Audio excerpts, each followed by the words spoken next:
السلام عليكم ورحمة الله تعالى وبركاته.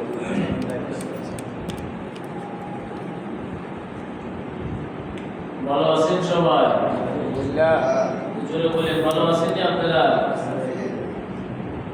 ভালো রাখার মালিক কে? আল্লাহ। খারাপ রাখার মালিক কে? আল্লাহ। যে মসজিদে আসলাম এখানে আনলেন কে? আল্লাহ। বাসায় নিলেন কে? আল্লাহ।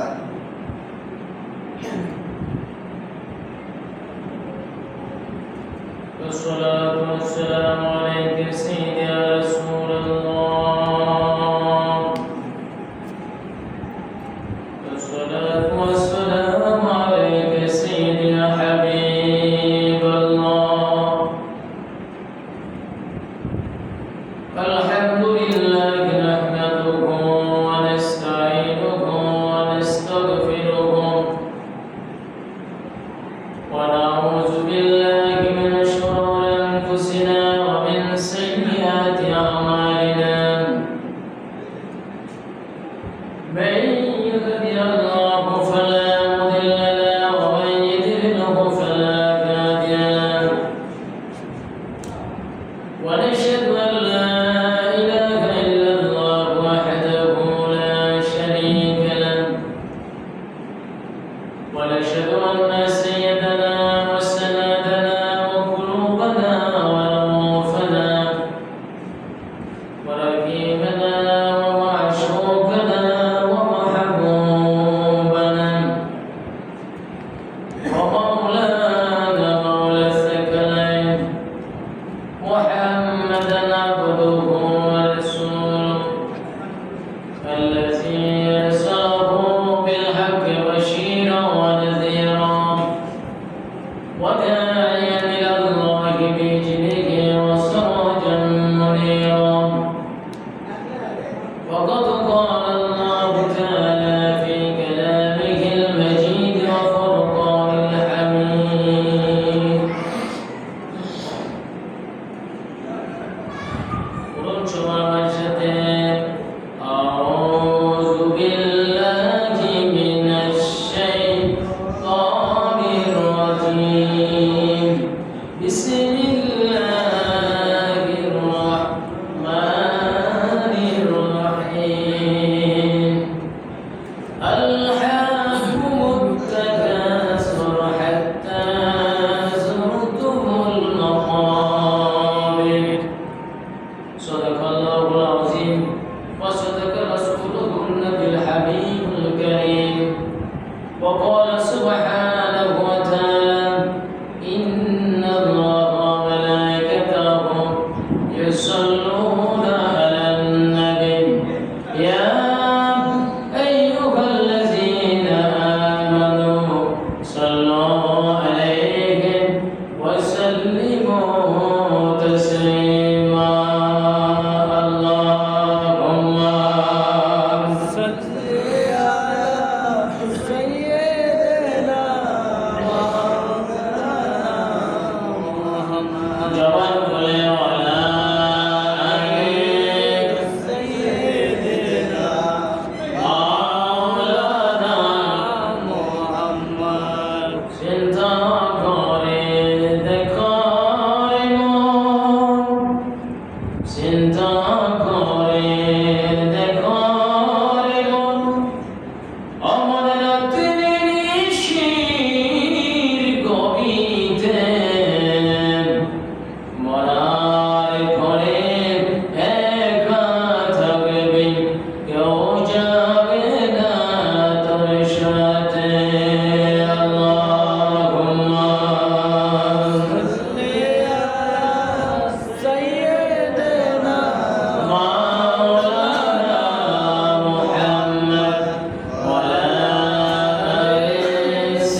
ইলাহা ইল্লা ইলাহা ইল্লাল্লাহ মুহাম্মাদুর রাসূলুল্লাহ সাল্লাল্লাহু আলাইহি ওয়াসাল্লাম। উপস্থিত ঐতিহাসিক ঐতিহ্যবাহী বদরখোলা কেন্দ্রীয় ঈদগাহ ময়দান জামে মসজিদ রামপুর কেন্দ্রীয় ঈদগাহ জামে মসজিদ কর্তৃপক্ষ কর্তৃক আয়োজিত 10 দিন ব্যাপী মহা তাফসীরুল কোরআন মাহফিলে আজকে নবম দিনে সম্মানিত মুসল্লিবৃন্দ, পর্দা অঞ্চলের মা বোনেরা, এই মাইকের আওয়াজ যতটুকু যাচ্ছে যারা শুনতে পাচ্ছেন, রহমানি রহিমাকুমুল্লাহ, আসসালামু আলাইকুম ওয়া রাহমাতুল্লাহি তাআলা ওয়া বারাকাতুহু। ওয়া আলাইকুম আসসালাম ওয়া রাহমাতুল্লাহি ওয়া বারাকাতুহু। সর্বপ্রথম মহান শ্রেষ্ঠ দরবারে শুকরিয়া আদায় করি, যিনি আমাদেরকে পবিত্র মাহে রমজানের রোজা রেখে আজকে পবিত্র ঐতিহাসিক শুহাদায়ে বদর দিবস 17ই রমজানে তার পবিত্র স্থান মসজিদে আসার, বসার, কথা বলার, কথা শোনার সুযোগ করে দিলেন। সেই জন্য রাজা বিরাজ কুল কায়নাতের মালিক রব্বুল ইজ্জতুল জালালের দরবারে উচ্চ কণ্ঠে বলি আলহামদুলিল্লাহ। লক্ষ কোটি দুরূদ ও সালাম হায়াতুন নবী, জিন্দা নবী, নূরুন নবী, রাসূল আলামিন নুরানি কদমে সবাই পড়ি সাল্লাল্লাহু আলাইহি ওয়াসাল্লাম। আমার ভাইরা, আমাদের মাহফিলের নাম কি? তাফসীরুল কোরআন মাহফিল। তাফসীর বিশদ ব্যাখ্যা, সার গর্ব, বিশাল পরিধি নিয়ে আলোচনা করার নাম হলো তাফসীর। তাফসীর করতে হলে 17 প্রকার ইলম লাগে। কত প্রকার? 17 প্রকার ইলমের প্রয়োজন তাফসীর করতে হলে। এর মধ্যে সর্বশ্রেষ্ঠ ইলম হলো ইলমে তাসাউফের উচ্চ শিরে থাকতে হবে। ইলমে তাসাউফ, ইলমে তাসাউফের অগাধ জ্ঞান থাকতে হবে। সেই জন্য কোরআন তাফসীর করতে হলে 17 প্রকার ইলম লাগে। কত প্রকার? 17 প্রকার। জীবনে শুনছেন কিনা জানি না, আজকে শোনাই। যেহেতু আমি কামেল হাদিস, তাফসীর, আদব, ফিকহ 4 গ্রুপ করার আল্লাহ তৌফিক দিয়েছে। ওখানে তাফসীরের খান কিতাব আছে ইতকান ফি উলুমিল কোরআন, আল্লামা জালালউদ্দিন সুয়ুতী রাহমাতুল্লাহ আলাইহি লিখেছেন, যেটা তাফসীরের প্রথম দিবসে পড়ানো হয়। তো তাফসীর করতে হলে 17 প্রকার ইলমের প্রয়োজন। এর মধ্যে এক প্রকার হলো ইলমে সরফ, ইলমে নাহু। তারকিবে পণ্ডিত হতে হবে, গ্রামারে পণ্ডিতত্ব অর্জন করতে হবে। সর্বপ্রকার শর্ত হলো ইলমে মারিফত তথা তাসাউফের উপরে বিশাল জ্ঞান রাখতে হবে। বলে আলহামদুলিল্লাহ। আলহামদুলিল্লাহ। আমার ভাইরা, আজকে নবম দিন তাফসীরুল কোরআন মাহফিলে। কতদিন? নবম দিন। হ্যাঁ, অষ্টম দিন। অষ্টম দিন। আমি সূরা তাকাসুর থেকে ছোট্ট 2খানা আয়াত তেলাওয়াত করেছি। যে তো এই পৃথিবীতে পাঠাইলেন কে? আল্লাহ। তো জবান বলেন কে? আল্লাহ। আবার নেবেন কে? আল্লাহ। এখানে এসে একজনের কথা মনে পড়ে গেল, হাফেজ মোহাম্মদ বাইনুদ্দিন সাহেবের কথা। এই মসজিদ করার জন্য কতবার যে আমার বাবা মুর্শিদ কেবলা হাফেজ তোহার কাছে গেছে, আল্লাহ ছাড়া কেউ জানে না। এই মসজিদ করার জন্য আজকে তিনি আছেন? আমার বাবা মুর্শিদ কেবলা হাফেজ তোহা কি আছে? না। কত মানুষ চলে যেত। এই জন্য আমাদের মধ্যে যদি পরকালের চিন্তা থাকে, পরকালের ধ্যান, আমার পরকালে যেতে হবে। আল্লাহ পাক মানুষ বানিয়েছেন অসংখ্য স্টেশন দিয়ে। সর্বপ্রথম স্টেশন হলো রূহের জগৎ। সেখানে আমাদের সবাইকে আল্লাহ পাক সমস্ত লোকে একত্রিত করে বলেছিলেন, আলাস্তু বিরাব্বিকুম, আমি কি তোদের প্রভু নয়? আমরা সেদিন সবাই সমচ্ছরে বলেছিলাম, বলো বালা, অফকোর্স, অবশ্যই আমাদের রব আপনি। সুবহানাল্লাহ। আল্লাহ পাক আমাদের সেই স্টেশন থেকে মায়ের গর্ভে আনলেন, এটাকে আলমে বতুল বলা হয়। মায়ের গর্ভে দীর্ঘ 10 মাস রাখলেন এই স্টেশনে। এই স্টেশনের টিকিট টাকা যখন শেষ হয়ে গেল, আল্লাহ পাক তখন ফেরেশতাদেরকে বলল, আমার এই বান্দা বান্দিকে দুনিয়াবি একটা স্টেশন আমি রেখেছি, যেটাকে আলমের দুনিয়া বলা হয়, সেই স্টেশনে তাকে নিয়ে যাও। 3 তারিখ সময় হয়ে গেল, আকামার মেয়াদ শেষ, সঙ্গে সঙ্গে মায়ের প্রসব ব্যথা শুরু হয়ে গেল। মা কাটা মুরগির মতো ছটফট করলেন। বিশাল একটা মুহূর্তের মধ্যে আমরা এই পৃথিবীর মধ্যে চলে আসলাম। সুবহানাল্লাহ। আবার এই পৃথিবীর মধ্যে আল্লাহ দীর্ঘ সময় আমাদেরকে রেখে, কারণ 60 বছর 70 বছর আল্লাহ নবী আমাদেরকে বলে দিয়েছেন, মন দিয়ে শুনেন মুসলমান, আল্লাহ নবী আমাদের হায়াতের কথা বলে দিয়েছেন। রাসূলুল্লাহ সাল্লাল্লাহু আলাইহি ওয়াসাল্লাম বলেছেন, উমিরু উম্মতি মিন 60 সানাতিন ইলা 70, আমার উম্মতের হায়াত 60 থেকে 70 বছর হবে। সুবহানাল্লাহ বলে। 60-70 বছরের মধ্যেই তো মানুষগুলো বেশি মারা যায় নাকি? ইল্লা কালিলান, খুব কম সংখ্যক মানুষ 80-90-100 বছর হায়াত পায়। তো আমাদের যেতে হবে না? আমাদের মরতে হবে কি? কথা বল, আমাদের মরতে হবে কি না? মরতে হলে কবরে যেতে হবে। আমরা 3 নাম্বার স্টেশনে আছি, আলমের রূহ থেকে আলমে আরওয়াহ, আলমে আরওয়াহ থেকে আলমুদ দুনিয়া, আলমের দুনিয়া থেকে আলমুল বারজাখ, কবরে যেতে হবে। এই স্টেশনটা অনেক ডিফিকাল্ট কন্ডিশন, অনেক বেড়ে কঠিন হাট, এবং খুব ওখানের মধ্যে এমন এক পরিবেশ যেখানে পৃথিবীর কোনো মানুষের সাহায্য পাওয়া যায়। আল্লাহ বলছেন সেটা।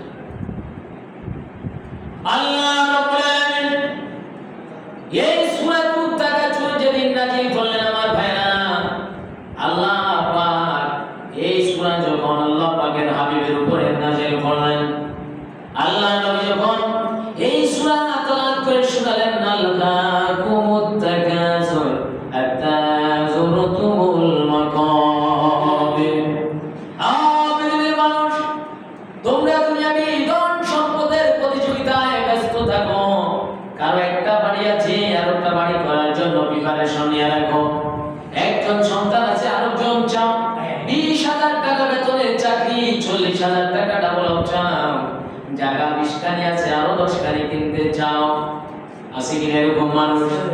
গাড়ি আছে আরেকটা গাড়ি কিনতে চাও, টাকা ব্যাংকে জমা আছে 50 লক্ষ আর রাখতে চাও। আল্লাহ বলেন, তোমাদের এই দুনিয়াবি চাওয়া পাওয়া, এই ভোগ বিলাস কখনো শেষ হবে না, তবে এক সময় শেষ হয়ে যাবে। হাত্তা যুরতুমুল মাকাবির, দুনিয়ার চাওয়া পাওয়া, স্ত্রী সে সন্তান ভোগ বিলাস সব কিছুর পরিধি সমাপ্তি হবে যখন মালাকুল মউত তোমাদের ঘরের দরজায় এসে দাঁড়াবে। এই মালাকুল মউত কোনো আত্মীয়তা নেই কারোর সাথে, এই মালাকুল মউত প্রেসিডেন্ট ছিল না, এই মালাকুল মউত বাদশা ছিল না, এই মালাকুল মউত শিল্পপতি করে না, এই মালাকুল মউত ইমাম মুয়াজ্জিন খতিব বক্তা পীর মাশায়েখ বুজুর্গ মুফতি মুহাদ্দিস মুহাদ্দিস কাউকে করে না। মালাকুল মউত আল্লাহ পাক যখন ঠিক টাইম করবেন, সঙ্গে সঙ্গে তোমাদের ঘরের দরজায় এসে হাজির হয়ে যাবে। সুবহানাল্লাহ। এবার বলতে পারেন হুজুর, পুরোপুরি টোটাল জানা আলমে আরওয়াহের জগতের মধ্যে আমাদেরকে ভয় দেখালেন না, দুনিয়ার মধ্যে ভয় দেখালেন না, মায়ের গর্ভে ভয় দেখালেন না, আল্লাহ পাক আমাদেরকে কবরের ভয় কেন দেখালেন? ও আমার ভাইরা, এই কবরের আযাবের কথা আল্লাহর নবী যখন হযরত উম্মাতুল মুমিনিন খাদিজা রাদিয়াল্লাহু তাআলা আনহার কাছে যখন বললেন, নবীজি যখন করে আলোচনা করলেন, নবীজির স্ত্রীরা কান্না করতে করতে অস্থির হয়ে গেলেন। নবীজির ছেলে সন্তান কান্না করতে করতে অস্থির হয়ে গেলেন। নবীজির স্ত্রী সহধর্মিণী আমাদের মুমিনদের মা আম্মা জান খাদিজা এত বেশি কান্না করলেন, কান্না করতে করতে অস্থির হয়ে গেলেন। ফাতিমা নবীজির কাছে গেলেন, ডাক দিয়ে বললেন,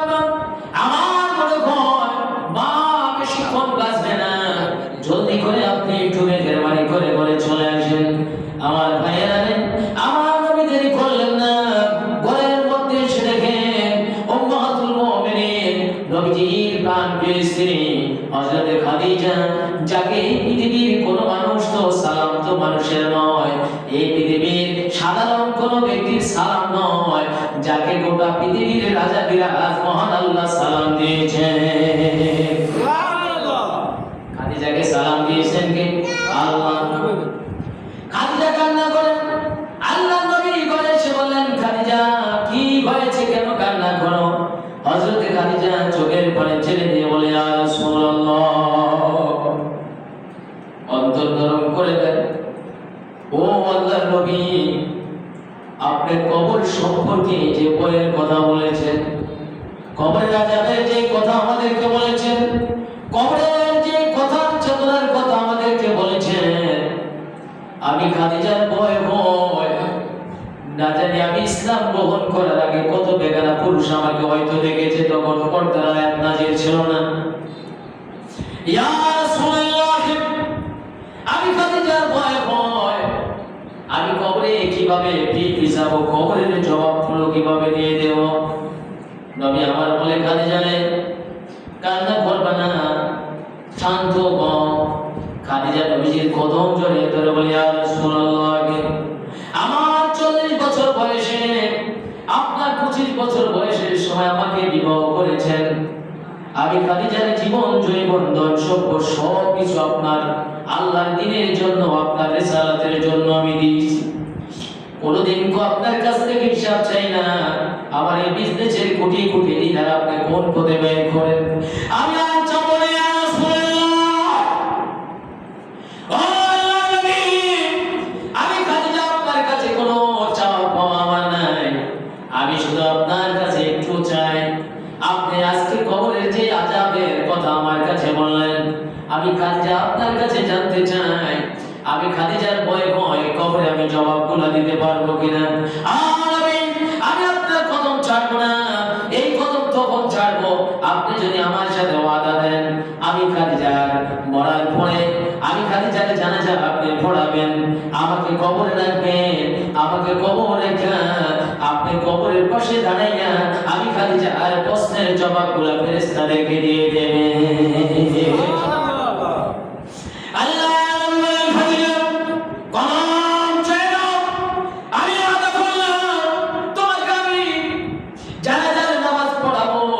তোমাকে আমি কবরে রাখবো রে খাদিজা।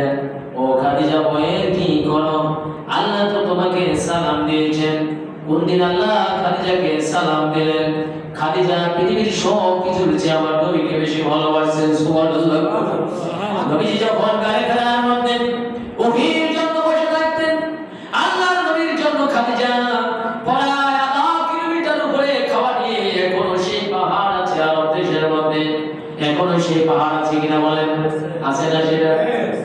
খাদিজা যখন খাওয়া নিয়ে ওঠেন, আল্লাহ জিবরাইলকে ডাক দিয়ে বলে, জিবরাইল রে, আর এক মুহূর্ত দেরি করবি না, যা যা আমার বন্ধুকে আমার সালাম দিস। আর ওই দেখ আমার বান্দি খাদিজা আমার বন্ধুকে ভালোবেসে খানা কেড়ে করে করে এই মৃত্যু অবস্থায় এই পাহাড়ি উপত্যকার মধ্যে কেটে কেটে পাহাড়ের চূড়ায় উঠতেছে। আমার বন্ধুকে বলে দিস, আমি আল্লাহ আমার পক্ষ থেকে আমার বান্দি খাদিজাকে সালাম দিয়েছি। আল্লাহ নবী বলেন, খাদিজা কদম ছাড়ো। ইয়া রাসূলুল্লাহ, আমি কদম ছাড়বো, ওয়াদা দেন আমার কবরের পাশে থাকবেন কিনা। আমার মুর্শিদ কেবলা আল্লামা হাফেজ পাকে দেখতাম, যারা বিশ্বাসকে বেশি ভালোবাসতো তাদের কবরের পাশে দাঁড়িয়ে তালকিন দিত। কি দিত? তালকিন দিত। এটা তারা দিতে পারে যাদের এই কাশফ খোলা, যারা ইলমে তাসাউফের অনেক উপরে উঠে গেছে। এই জন্য আমি প্রথম বলেছি, তাফসীর করতে বলে 17 প্রকার ইলম লাগে। কত প্রকার? 17 প্রকার ইলম লাগে। এটা আমার কথা না, ইমামদের কথা। 17 প্রকার ইলম হলে পরে তাফসীর করা যায়। এই 17 প্রকার ইলমের মধ্যে সর্বশ্রেষ্ঠ ইলম হলো ইলমে তাসাউফ, মারিফতের জ্ঞান অর্জন করা, যাদের কাশফ খোলা। কোরআনের যখন কোন আয়াতের মধ্যে যদি একটু এদিক সেদিক তার কাছে অনুবাদ করতে সমস্যা হয়, যখন চক্ষু বন্ধ করে কানের পাশের মধ্যে পিশ পিশ করে সোনার মদিনার থেকে আওয়াজ এসে যায়, এইভাবে করজোরে বলেন সুবহানাল্লাহ।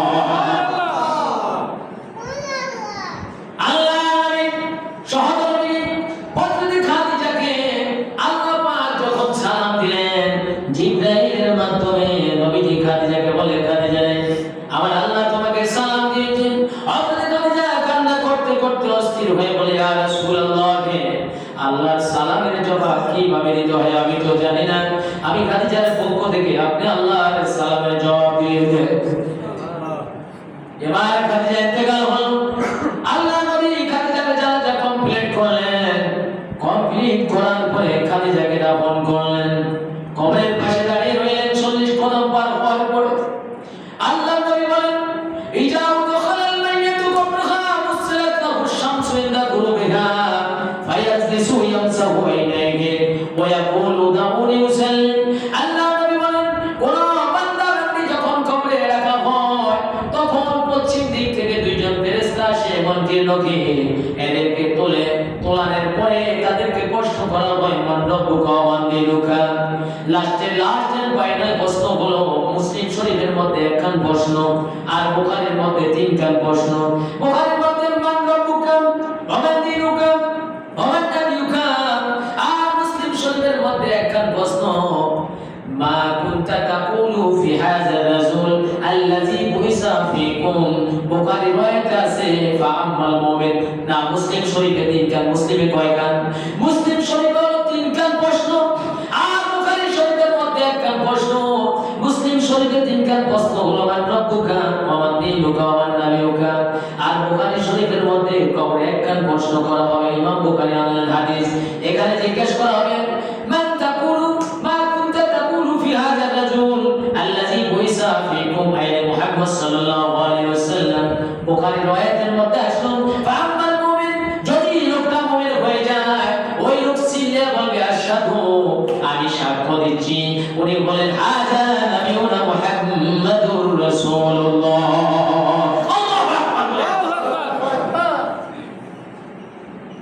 কবরের প্রশ্ন কয়টা? একটা। কবরের প্রশ্ন কয়টা? বুখারী শরীফের প্রশ্ন একটা। আমরা তো অনেক বুখারী ছাড়া কিছু বুঝি না, আছে এরকম সমাজে কথা হয় না কেন? বুখারীতে প্রশ্ন একটা, মুসলিম শরীফে তিনটা। মুসলিম শরীফে মান রব্বুকা ওয়া মান দীনুকা ওয়া মান নাবিয়ুকা, কথা বলে রেকর্ড হচ্ছে। আর বুখারীতে একটা। কয়টা?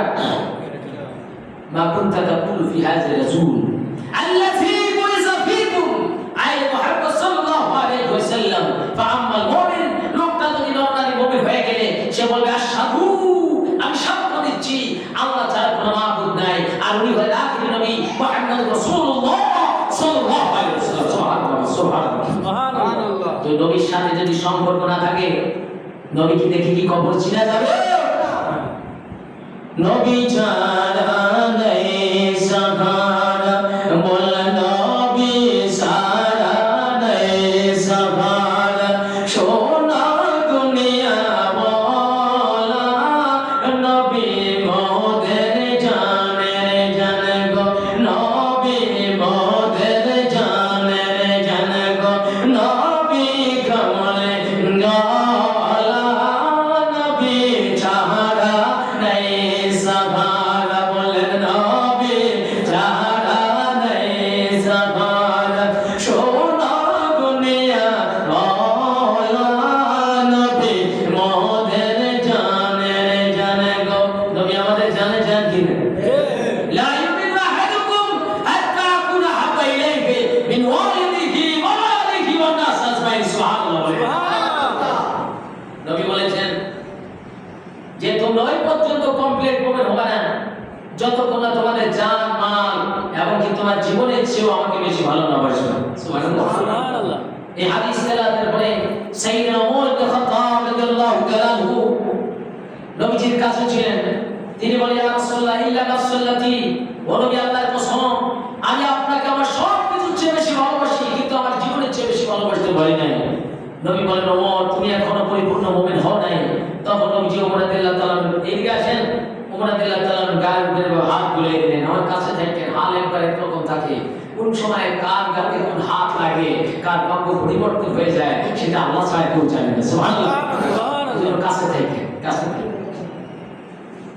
ওয়াজ করার সময় আমি ভাই ফলানো চিনি না, অনেক সময় ওই যে ক্যামেরা করে চিনি নাই, ওই সময়টা থাকতো আলাদা লাগবে না, কারণ এই লাইন লাগে তো ওই জায়গায়, কোন জায়গা, ওই জায়গা। ওমর রাদিয়াল্লাহু তাআলা গায়ে যখন নবী হাত তুলে দিলেন, ওমর বলে ইয়া রাসূলুল্লাহ সিবিল্লাহ ওয়াল্লাযী নাফসি বিয়াদিহি, ওই স্রষ্টার কসম যার হাতে আমি ওমরের জীবন, আমি আমার জীবনের চাপ তাকে বেশি ভালোবাসি। সুবহানাল্লাহ। নবী বলেন এবার তুমি পরিপূর্ণ মুমিন। তুই নবী সারা নয়ে সাহারা শোনো দুনিয়া মওলা, নবী মোদের জানের জান গো। নবী আমাদের জান কিনা? নবী আমাদের প্রাণ কিনা? নবী আমাদের ঈমান কিনা? নবী আমাদের ইহকাল পরকালের সাথী কিনা? নবী আমাদের জান্নাতের মালিক কিনা? নবী সুপারিশের মালিক কিনা? নবী কবরে আসবেন কিনা? নবী সুপারিশ করবেন কিনা? নবী কাউসার খাওয়াবেন কিনা? নবী আমাদেরকে ধরে ধরে জান্নাতে নেবেন কিনা? বলেন আল্লাহু আকবার। নবী সারা নয়ে সাহারা শোনো দুনিয়া ওয়ালা, নবী মোদের জানের জান গো। নবী মোদের প্রাণের প্রাণ গো। নবী কামলে ওয়ালা। আল্লাহু আকবার বলে।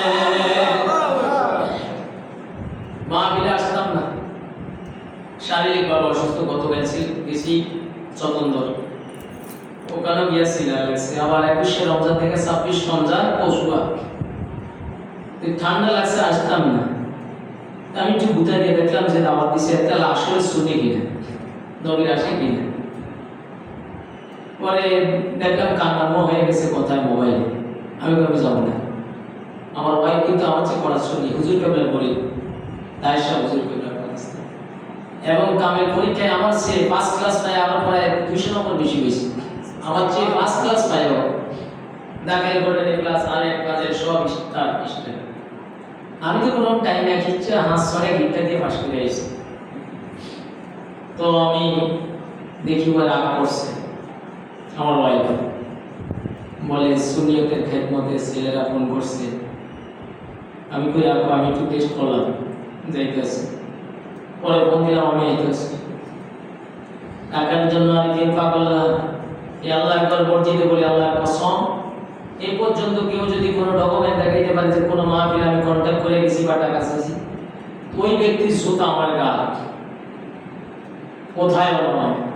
আল্লাহ যা দিয়েছেন বাবার দোয়ায় আলহামদুলিল্লাহ, কমপক্ষে তো ডাইভার খাইতে পারি নাকি, বাকি জীবন যেন হালাল ভাবে চলে গিয়ে ইন্তেকালের পর পর যেন কবর থেকে সুরঙ্গ পুঁতে সোনার মদিনার নবীজির কদমে গিয়ে যেন হাজিরা দিতে পারি। সুবহানাল্লাহ।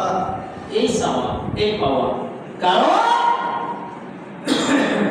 এই পৃথিবীর সব নিয়ামত এক পাল্লায় দিলে পরে আমার নবীর পায়ের ধুলার সমান হবে না। বলতে চাইছিলাম, খাদিজাকে সালাম দিলেন কে? আল্লাহ। কে দিলেন? আল্লাহ। আম্মা জান কান্না করতে করতে অস্থির হয়ে গেলেন। নবীজি আম্মা জানের সাথে ওয়াদা করলেন, খাদিজা আমি তোমাকে জানাজা দেব, দাফন করার পরে আমি কবরের পাশে দাঁড়িয়ে থাকবো, ঠিক আছে? ওয়াদা দিলাম। হযরত খাদিজা ইন্তেকাল করলেন। ইন্তেকাল করার পরে নবীজি খাদিজাকে কবরে রাখলেন। কবরে রাখার পরে খাদিজা কবরের পাশে দাঁড়িয়ে রইলেন। নবী আমার আল্লাহ নবী অপেক্ষা করতে করতে একটু দেরি হয়ে গেল। নবীজি মনে মনে ভাবলেন, আমার আল্লাহ তো খাদিজাকে সালাম দিয়েছেন, তাহলে ফেরেশতা আসতে দেরি হয় কেন? সুবহানাল্লাহ বলে। আল্লাহু আকবার, আল্লাহু আকবার। আল্লাহকে যারা ভয় করে, কবরকে যারা ভয় করে, পরকালকে যারা ভয় করে, জাহান্নামের আগুনকে যারা ভয় করে, হালাল হারাম ভিত্তিক যারা জীবন যাপন করে, আল্লাহ পাক বলেন তাদের এই দুনিয়া এবং আখিরাতের পরকালের জিম্মাদার আমি হয়ে গেলাম। সুবহানাল্লাহ। নবীজি দাঁড়িয়ে রইলেন, আর চোখের পানিগুলা নবীজির চেহারা মোবারক দিয়ে দাঁড়িয়ে মোবারক বেয়ে বেয়ে জমিনে পড়তেছে।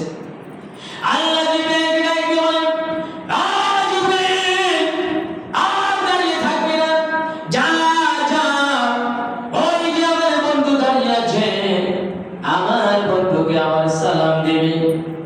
আমার বন্ধুকে আমার সালাম দিয়ে বলবি, আমি আল্লাহ খাদিজাকে অনেক বেশি ভালোবাসি, খাদিজা আমার মাকবুল বান্দি।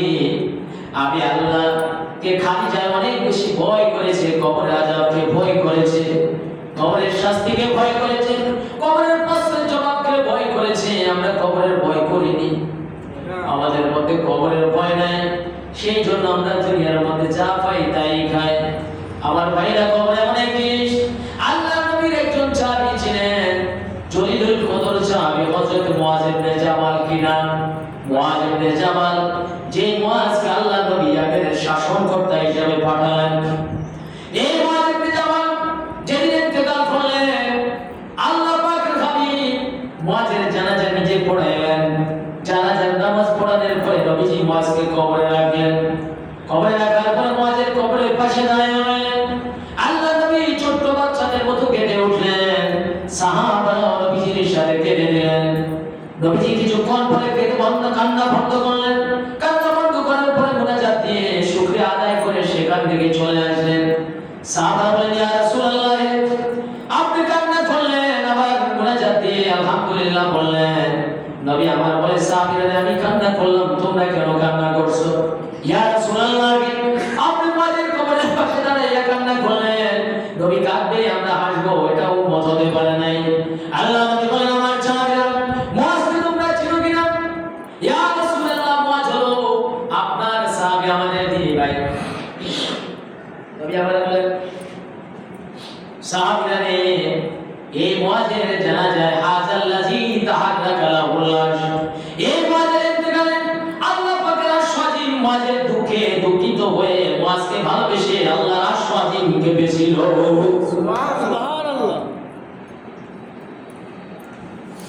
হাযাল্লাযী তাহাররাকা লাহুল্লাহ, এই মুআযের ইন্তেকালে আল্লাহর আরশ আজিম কাঁপলো।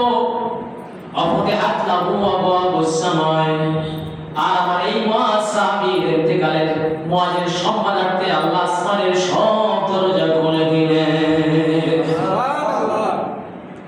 ওয়া শাহিদাহু সাবুনা আলফা মিনাল মালায়েকা, আর আমি নবীর সাথে, তোমরা তো দেখো নাই, আমি দেখলাম তোমাদের সাথে। এই জানাজার মধ্যে মুআযের জানাজায় আসমান থেকে আল্লাহর রহমতের ৭০,০০০ ফেরেশতা পাঠাইয়াছে। সুবহানাল্লাহ। কয়টা গুণ? একটা মুআযের ইন্তেকালে আল্লাহ পাকের আরশ আজিম কাঁপলো, আর একটা আল্লাহ পাক মুআযের ভালোবাসায় আসমানের সব দরজা খুলে দিলেন। ৩ নম্বর হলো মুআযের জানাজায় ৭০,০০০ রহমতের ফেরেশতা উপস্থিত হলো। নবী আমার বলেন, সাহাবীরা, আমি যখন মুআযকে কবরে রেখে মাটিগুলা কমপ্লিট হয়ে গেল, আমি দেখলাম আমার মুআযকে কবরের মাটি চাপা দেওয়ার জন্য খুব দ্রুত ২ দিক থেকে দৌড়ে আসতেছে। ও আমার ভাইরা, এই যদি হয় আল্লাহ নবী জলিলুল কদর সাহাবীদের অবস্থা, তাহলে কিয়ামতের কঠিন ময়দানে মরার পরে আমার মতো আপনার মতো সাধারণ কলিমদ্দি সলিমদ্দি কি অবস্থা হবে? সাহাবীদের কবরে যদি কবরে আযাব মাটি ছাপ দিতে আসে, আমরা কি সাহাবী? আমরা কি তাবী? আমরা কি মুহাদ্দিস? আমরা কি মুফতি? নামে মুফতি টাইটেল পাস করছি, ফিকাহ থেকে মুফতি কয়, কিন্তু কোন হাতে পেশাব পায়খানা করে ঢিলাগুলো করতে হয় না অনেকে জানে না। নামে মুহাদ্দিস হাদিসের ইবারত পড়তে পারে না, নামে মুফাসসির তারকিব জানে না, নামে মুহাদ্দিস আরবি সাহিত্য পড়তে পারে না। এরকম আছে কিনা? কম আছে। আমরা কোন ওলিও না, গাউসনা কুতুব না, আমরা আমাদের মা বোনরা কোন হযরতে খাদিজা রাদিয়াল্লাহু তাআলা নাম তো না। সাহাবীর কবরের মধ্যে যদি এই অবস্থা হয়, নবী আমার বলেন, আমি যখন ইস্তেগফার করলাম, আমি দেখলাম কবরের মাটিগুলা দ্রুত এসে হযরতে মুআযকে তাদের কাজ ছেড়ে আবার কবরের মাটিগুলা সরে গেল। লাগা দম্মা দম্মাতান সুম্মা ফরজানহু, বলে আল্লাহু আকবার। সাহাবীর কবরের অবস্থা, আমাদের মধ্যে কবরের ভয় থাকা দরকার আছে? যদি কবরের ভয় থাকে, আজকে তওবা করেন, বদরের দিবস 17ই রমজান ইসলাম প্রতিষ্ঠা হওয়ার দিন আজকে সুবহানাল্লাহ কোন সুবহানাল্লাহ। আজকের দিনে যদি সেই বদরের প্রান্তরে 304 জন সাহাবী পৃথিবী থেকে বিদায় নিত, নবী মুনাজাতে বললেন বদরের রাতে, ও আল্লাহ, আগামীকাল হক বাতিলের জিহাদ হবে। কালকে যদি তুমি তোমার ওয়াদা বাস্তবায়ন না করো, তুমি তো আমার সাথে বলেছো আকাশ থেকে সাহায্য নাজিল করবা। আগামীকাল যদি তুমি তোমার ওয়াদা পালন না করো, তাহলে কিয়ামত পর্যন্ত তোমার ওয়াদা পালন করার আর কেউ থাকবে না। সারা রাত বৃষ্টি হলো, সকালবেলায় বদরের প্রান্তরে ছাগরা যখন গেল, কচু কাটা কাপড়দেরকে যখন কাটলো, যুদ্ধ বন্ধ হয়ে গেল। সাহাবীদেরকে আরবের কাফেররা বলল, ভাই রে, বদরের প্রান্তরে তোমাদের সেই সৈন্যগুলা কোথায়? সাহাবীরা বলে, কারা? কই যে সৈন্যগুলার কদম ছিল জমিনে, মাথা ছিল আসমানে। সুবহানাল্লাহ সুবহানাল্লাহ। সাহাবীরা বলে, এরকম সৈন্য তো আমরা দেখি নাই। যখন নবীজির কাছে এসে বলেন, নবী আমার বলেন, আমার সাহাবীরা রে, আমার আল্লাহ আমার সাথে ওয়াদা করেছিলেন মুসলমানদেরকে বদরের প্রান্তরে সাহায্য করবে, সেই জন্য আসমান থেকে আল্লাহ 1000 ফেরেশতা পাঠিয়ে দিয়েছে। সুবহানাল্লাহ।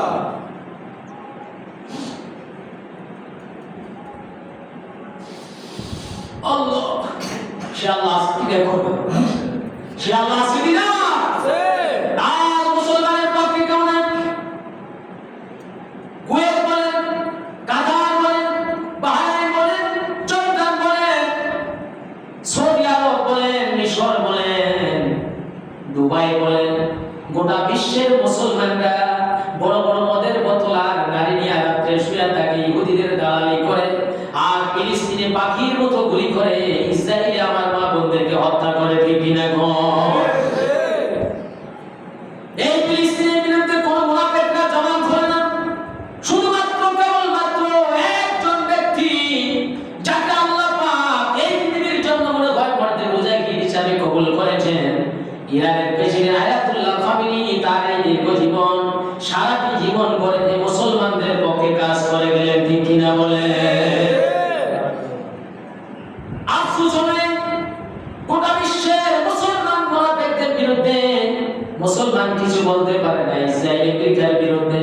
কিন্তু আমাদের দেশের মধ্যে কিছু সংখ্যক লেজ কাটা বলবে, এরা বলে ইরানের বিরুদ্ধে কথা, ইরানের পক্ষে কথা বলা যাবে না। ইরান নাকি শিয়া, এই লগে যোগ দিয়েছেন সবচেয়ে বড় গন্ধ মূর্খ আয়াতুল্লাহ আব্বাসীও। ঠিক কিনা গো? ইরান যদি মুসলমান না হয়, তাহলে বাংলাদেশের সালাফিরা মুসলমান নাকি?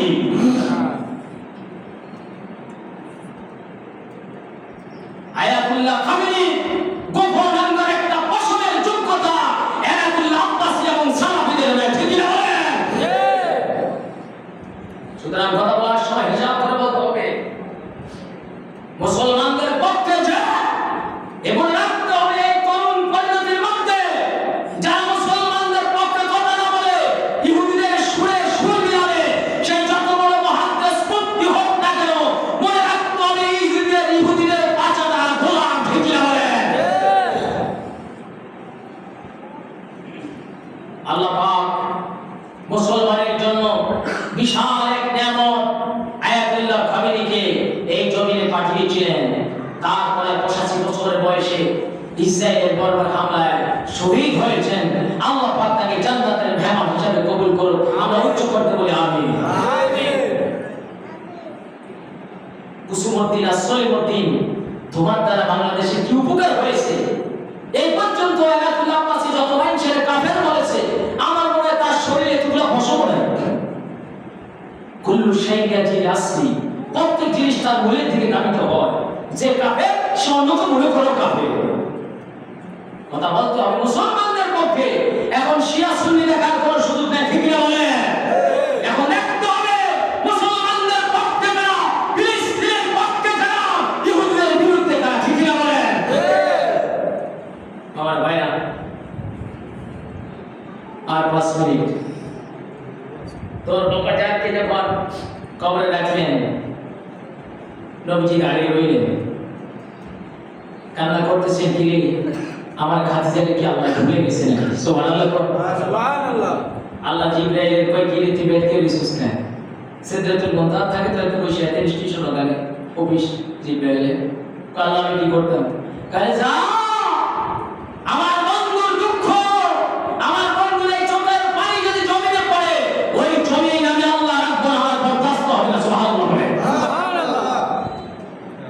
জিবরাইল আর দেরি করবি না, যা যা আমার বন্ধুকে আমার সালাম দিবি, আর বন্ধুকে বলে দিবি আমার খাদিজা আমাকে ভয় করেছে, আমার খাদিজা কবরকে ভয় করেছে, আমার খাদিজা জাহান্নামকে ভয় করেছে, আমার খাদিজা প্রশ্নের জবাবকে ভয় করেছে, সেই জন্য খাদিজার প্রশ্নের জবাবের জিম্মাদার আমি আল্লাহ হয়ে গেছি, খাদিজার কবরকে জান্নাতের বাগান বানিয়ে দিয়েছি। আমাদের কবরের ভয়ের দরকার আছে কিনা? আছে। জোরে বলে দরকার আছে কিনা? আছে। আমি আপনাদের কাছে আকুল আবেদন রাখবো, একটু তাফসীরুল কোরআন মাহফিল দিয়েছেন 10 দিন, বাবারে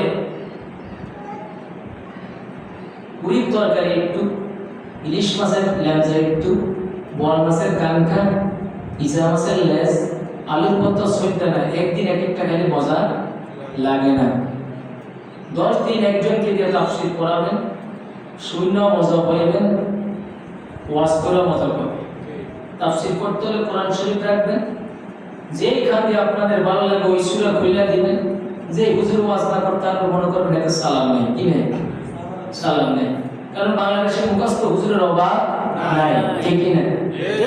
সরে জামি, সরে মোল্লা বুখারী, পালারা কুদম সিগানাদানি, সব পড়িয়া শেষ, এক এক পোশাক মা গো মা, যে মিলে আবা কাবা লাগে এই আউযুবিল্লাহি বিসমিল্লাহ কোন সময় অনেকে গামে যায়, এরকম আসেনি? আছে। আপনার কাছে আমার আবেদন থাকবে, তাফসীরুল কোরআন মাহফিল যদি শুনতে চান শোনার মতো শুনবেন, বলবেন হুজুর 10 দিনে তো কমপক্ষে একজনের 20,000 টাকা দেওয়া লাগবে না, যে কন্ট্যাক্ট করে ভাইতে না দিতে পেশাব করে দিবেন মসজিদের বারিন্দাত নিয়ে। আমি তো আজকে আসতাম না, আমি টেস্ট করছি আসলে এই নবীর আসে কিনা। আমি আগে ফোন দিছি আব্দুল্লাহ আছে, হ্যাঁ আব্দুল্লাহ হুজুর আপনি যায় না, এই নাক একটু লাগা দিয়েছে। আব্দুল্লাহরে ফোন দেওয়ার পরে ফোন দিছি, আমি যাইতাম, আমার ওয়াইফ অনেক রাগ করছে, আমি এরকম করবো, আমি যাবো তো, তুমি জানো আমার সুনিয়তের ছেড়ে ফেলে আমার হুজুর কাটা মরিদ, শুধু মরিদ নয়, আমি একজন বক্তা, সারা শীতের সিজনে আলোচনা করি, অনেক সময় ফজরের নামাজ পয়সা হয়ে যায়, না তাই না ব্যাঙ্গটের মতো ঘুমায়, কিন্তু আমি আমার বুকে হাত দিয়ে বলতে পারবো বিয়ের পরে আমার স্ত্রীর কখনো আমি ফজরের নামাজ পয়সা হতে দেখি নাই। আলহামদুলিল্লাহ বলে একটা আবেদন রাসূলুল্লাহ সাল্লাল্লাহু আলাইহি সাল্লামের সাথে 2 বার তার জিয়ারত হয়েছে। আলহামদুলিল্লাহ বলে আমাকে বলে তুমি যাবে না কেন, তুমি না টাকার প্রতি নেশা নাই? আমি যাবো তো, একটু টেস্ট করবো, একটু কি করবো টেস্ট করে আমি ব্যাক করছি, আমি ব্যাক না করলে আমি আসতাম, কারণ আমার জীবন জৈবন মাথা থেকে পা পর্যন্ত সব সুন্নিয়তের জন্য, নবীর জন্য। সুন্নিয়তের জন্য যদি আমার কবরে যাওয়ার কোনো স্কোপ থাকে আমি সেখানেও যাইতে রাজি আছি ইনশাআল্লাহ। আপনাদের কাছে আমার লাখ টাকা আমল থাকবে। এক মিনিট আছে, কি কয় করা শ্রেণী করা করা যাইতো কারে আইতো কারে, হুজুরেরা খাইওয়া যায় লইয়া যায়, আমি কিন্তু নিব আমার আজকে যেটা দেবে আমি এটা মাহফিলের ইফতার মাহফিলে, আমার মা অসুস্থ, বর্তমান বিশ্ব হুজুর আমদাদ ভাই অসুস্থ, আমি এটা হাতিয়ে হিসেবে দিয়ে গেলাম, আমার পকেটের থেকে আমি কিছু দিয়ে যাবো আগামীকাল ইফতার মাহফিলে। সুতরাং আপনি দোয়া করবেন আল্লাহ পাকের আমাদেরকে, আমার বাবা আমার মাকে আমার ভাইকে সুস্থ রাখবে। লাস্ট টাইম ফাইনাল হুজুরেরা খাইওয়া যায় লইয়া যায়, স্বর্ণের কিছু নাই, এক এক হুজুরের তুগলা ঝোলা, মানে আমার লোকে মাহফিলে যাইতো, আমার হুজুর আপনি মোটা হইতেন না, আমি খাইতো ঝোলা মারতে পারি না, এতগুলা খায়, খাইতে খাইতে ডেক দিয়ে 2-2.5 ঘন্টা ঘুমায়, আমি সর্বোচ্চ 3 আঙ্গুল দিয়ে এই যে ছেলে থাকে সবসময় কত কি আয়োজন করে। আমার সবচেয়ে বেশি ফেভারিট খানা হলো ওই দেশি মুরগের রোগের রান মেরে আর একটু লেবু ঝোল আর হাতলা মশারি ঢেলে আর একটু আলু রক্ত, এই স্যার আমার বেশি চাওয়া পান। তো আপনাদেরকে আমার পাঠিয়ে দেবো, এটা রমজান মাস, কি মাস? রমজান মাস। রোজা আছেন নি?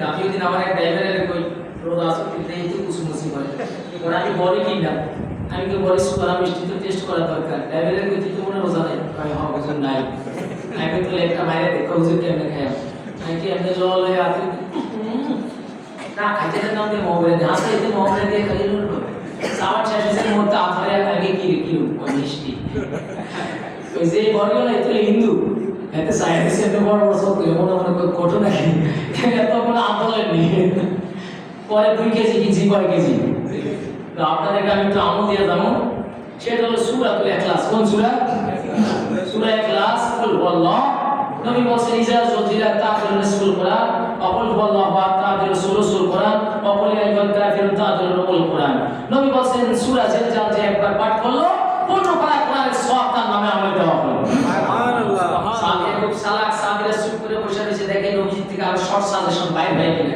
নবীজি আবার বলেন কুল হুয়াল্লাহু আহাদ তা'দিলু সুলুসুল কোরআন সুবহানাল্লাহ নবী বললেন যে সূরা ইখলাস একবার পড়বে তার নামে আমলে 10 পারা কোরআনের সওয়াব পেয়ে যাবে সুবহানাল্লাহ তিরমিজি শরীফের হাদিস তো সূরা ইখলাস পড়তে কতক্ষণ লাগে সর্বোচ্চ 3 সেকেন্ড আমার সাথে পড়ুন কুল হুয়াল্লাহু আহাদ আল্লাহুস সামাদ লাম ইয়ালিদ ওয়া লাম ইউলাদ ওয়া লাম ইয়াকুল লাহু কুফুয়ান আহাদ ঠিক কিনা আবার বলেন একবার এই আমল আমি রাখতে করি এই আমল মদিনাওয়ালারা দেখতেছেন এই আমল করতে হবে এক পাগলের এই 2 চোখ দিয়ে অসংখ্যবার মদিনাওয়ালার সাথে জিয়ারত হয়েছে সুবহানাল্লাহ সুবহানাল্লাহ সুতরাং আপনারা নবীর পাগল হবেন না কথা বলেন না নবীর পাগল নবীকে দেখবেন নবী বলেছেন লা তামাসসুন নার মুসলিম কোন মুসলমানকে জাহান্নামে স্পর্শ করবে না কারণ মান রানি যে আমাকে দেখলো আর আমার রানি কিন্তু যে আমাকে দেখলো না আমাকে যারা দেখলো এরকম বলি আল্লাহ গাউস কুতুবকে যারা দেখলো এদেরকেও জাহান্নামে যাবে না সুবহানাল্লাহ সুবহানাল্লাহ সুতরাং এই আমল আমি প্রত্যেকের সাথে নামাজের পরে সূরা ইখলাস পড়ব বললাম আমার মনটা বুঝে শোনা যায় না মাইকের আওয়াজ শোনা যায় না মেয়েরা তো মোবাইল টিপো না টিকটক সে বাবা পিয়াজ মানে বড় সময় নেই তার আগে এটা মনে একটা আছে গোয়ার গোবিন্দ কতক্ষণ কি আছে কোন পিয়াজ হই না তোর বিয়া বসে কি রূপসান লাগি না লাড়ে এরকম অসুখ স্বামী আছে না সমাজে না না সাবধান এরকম স্বামীকে বলে করে ফেরত বিয়ে করে বলে ভালোবাসবেন মাথা আশ্রয় দিবেন মাঝে মধ্যে আইরো লিপস্টিক আলতা সুনু সুনি মুড়ি এগুলি হিন্দে দিবেন তো এরা বলবে এই না হাই সিলেক্টর রসে পড়বা কথা বুঝেন না ক্যাটেরিয়া ব্যবহার করলে হেও ক্যাটেরিয়া করবো দুনিয়া বাড়ি বাড়ি করলে দুজনের কান বন্ধ একসময় গড়া ভাঙ্গেও যেতে পারে মামুনা আমি দেখপুর দোয়াশা হুজুরের ছোট ছেলে খাকসার সিয়াকার বদকার নাসিব নায়েক আমি আপনাদেরকে একটা আমল বাতিয়ে দেই সূরাতুল ইখলাস পড়বো আল্লাহ প্রত্যেক রাতে আসার পরে শোয়ার সময় 100 বার পড়বেন 100 বার পড়লে 33 খতম 10 পারা কোরআনের সওয়াব সুবহানাল্লাহ সুবহানাল্লাহ আর রমজানে 1/70 কত 1/70 বলে রমজানে 1/70 হলে 33 এর 70 দিয়ে গুণ দিলে কত হয় কথা বলেন না কেন সুতরাং আমল করে শুইবেন নবীর প্রতি 100 বার দুরূদ শরীফ পড়বেন একদিন দেখবেন স্বপ্ন যুগে মদিনাওয়ালায় আয়েশা মাথার উপরে এভাবে হাত বুলিয়ে কইব গোলামের বাচ্চা গোলামের কান্দিস না গত 6 মাস আগে পাগলায় থেকে মদিনা শরীফ গেছে মদিনা শরীফের দরজার মধ্যে 2টা ছিদ্র আছে না আছে না আপনারা গেছেন অনেকে যায় না অনেকে যাওয়ানো লাগে না সুবহানাল্লাহ সুবহানাল্লাহ মদিনা কি দূরে নাকি আশিকের জন্য মদিনা দূরে না মদিনাওয়ালার জন্য আশিকের বাড়ি দূরে না তো এদিকে বাংলাদেশ সেখানে গেল এই সব দিয়া প্রাণ ভরে অনেকক্ষণ দেখলো পরে এই সব দিয়া প্রাণ ভরে দেখা বাংলায় দেখে নবীজির সিনা মোবারক বরাবর থেকে এমন নূর উঠতেছে গোটা পৃথিবী জুড়ে কেউ ফেলতেছে সুবহানাল্লাহ বলে সুবহানাল্লাহ আপনারা নবীকে দেখার দরকার আছে না আল্লাহ আমাদেরকে আশিকে রাসূল এবং আশিকে ইলাহি বানা করে দেন এই তাফসীরুল কোরআন মাহফিল থেকে শেষ টাইম ফাইনাল কথা বলতে চাই ইরানের বিরুদ্ধে যারা বলবে আয়াতুল্লাহ খামিনি বললে ইন্নালিল্লাহ বলা যাবে না মনে রাখতে হবে ওই ব্যক্তি যত বড় মুফতি মুহাদ্দিস হোক না কেন ওই দলের লোক মনে রাখতে হবে এরা ইহুদিদের পাঁচটা গোলাম ঠিক না বলে ইরান আছে বিদায় আজ ফিলিস্তিনের ভূখণ্ড টিকে আছে ঠিক কিনা বলে ইরান আছে বিদায় আজ বাইতুল্লাহ ইহুদিদের হাতে যায় না আল্লাহ না করুক যদি ইরান পৃথিবীর মধ্যে হেরে যায় তাহলে বাইতুল মুকাদ্দাসও যাবে বাইতুল্লাহ যাবে সৌদি সরকারকে যদি কেউ মুসলমান বলে আমার মনে হয় তার কবিরা গুনাহ হবে কারণ আমাদের দেশের হিন্দুরা কোনো এত খারাপ কাজ করে না সৌদি সরকার যা করে সুতরাং সৌদি সরকার আমাদের ইমান নয় আমাদের ইমান আল্লাহ রাসূল ঠিক কিনা বলে আমাদের সংবিধান আমাদের জীবন না ঠিক না মুসলমান? আল্লাহ আমাদেরকে কবুল করুক। যদি বাসে আবার দেখো হবে আমল করতে রাজি আছেন তো? বল বলা কতবার পড়বেন? 100 বার। রাতে এশার পরে দুরূদ শরীফ কতবার? 100 বার। এইভাবে 6 মাস আমল করেন। যদি মদিনাওয়ালার সাথে দেখা না হয়, আমি দেবপুর মাদ্রাসা থাকি, আমার ওইখানে যাইবেন, দুবার মেরে আমার কান দিবেন, দিলে আচ্ছা ধরে দিলে বনি দিয়ে চলে আসবেন। অফিসে কিন্তু সিসি ক্যামেরা নেই, চতুর্দিকে আছে, বাথরুমের গলি তো লাগিয়ে দিয়েছি বলাবেন, বাথরুমের গলি এর ফাঁক করো কাকে বলি দিয়ে আমি এত সম্ভব নাকি এত মানুষের কন্ট্রোল করুন? এই জন্য আমার ওইখানে যাইবেন, যাই আমার কান ধরে করবেন বলিপুর কি কইছো নবীজি তো দেখলাম না কি আমল করতে আছে। যদি মন থেকে আবার এরকম আমল করেন না, একবার আর এক হুজুরের কইছিল এক মেম্বারের মেম্বারশিপ আপনি নামাজ পড়েন, আপনি মসজিদে সেক্রেটারি, আপনি যদি নামাজ পড়েন ভাই সাহেব কয় আমি কি নাম ওইয়া সভাপতির নয় কাজ না মেম্বার, আমার তো খুব খারাপ লাগে। আপনি নামাজ পড়েন কিলে পড়েন না, কোন নামাজ অনেক সময় যায়। কত আপনি এক কাজ করেন, আপনি একটা না 40 দিন নামাজ পড়েন, আমি 10,000 টাকা দিই। কত দিবেন? ইমাম সাহেব বেতন হলো 700 টাকা। 40 দিন শেষ, মেম্বার ইমাম সাহেব গুজরাতে ফজরের পরে টন টন করে বাড়িয়ে ইমাম সাহেব কয় কে দরজা খুলে দেয় মেম্বার, ওই কি ও মেম্বার সব 700 টাকা কয় কি ভুলে গেছেন? আমি না 40 দিন আগে কইছেন 40 দিন একসাথে নামাজ পড়লে 10,000 টাকা দিবেন, 40 দিন তো শেষ। ইমাম সাহেব কয় মেম্বার সাহেব আমি কইছিলাম নবীজি হাদিস শরীফ আছে 40 দিন জমাতের সাথে নামাজ পড়লে আল্লাহ তাকে কবুল করে নেয়। আমি ভাবছিলাম আপনি নামাজ পড়লে আপনি নামাজের অবশ্যই বাইরে ফোন দিয়েছে হেতির ফ্যাট ব্যথা ওলা 3-4 হুজুরের তো ওলা এবার সিরিয়াল ছাড়া বুঝেন নাই, কোনো সিরিয়াল লাগে না, বালিশ গরম ছাড়া কোন জায়গা কত আছে। তো এই হুজুরের আর ফ্যাট ব্যথা বাড়ি হলে সমস্যা 6 মাস বেতন বাকি, আমি 10,000 টাকা দিয়ে কইতে মেম্বারকে আমি জানতাম আপনি আমার বক্ষ দিবেন, আমিও আমাদের বক্ষ দিছি। ইমাম সাহেবকে হুজুর মেম্বার আমাকে কেমন বক্ষ দিছেন? কয় আমি জানতাম আপনি আমার 10,000 টাকা দিতে নেই, লেগে আমি এই যে 40 দিন মাস হচ্ছে একদিন রোজু করি না। তো আপনারা আমল মন থেকে করবেন তো ঠিক আছে? আল্লাহ আমাদেরকে কবুল করুন, সুস্থ থাকেন। তারপরে করবা বিকলে একজন কি দিয়ে করাবেন, শুনে আলোচনা শুনে মজা পাবেন, যাকে দিয়ে ভালো লাগে আল্লাহ আমাদেরকে কবুল করে নেন। আমিন। রব্বানা তাকাব্বাল সিয়ামানা وقيامنا وركوعنا وسجودنا وتسبيحنا وإبتالنا خصوصا هذا تفسير القرآن ما في يا رب العالمين. اللهم نبر قلوبنا وقلوب جميع المسلمين بأعمال القرآن. اللهم رب ارحمهما كما ربياني صغيرا. وصلى الله تعالى على خير خلقه محمد أجمعين وجعل كلمة الموت لا إله إلا الله. السلام عليكم.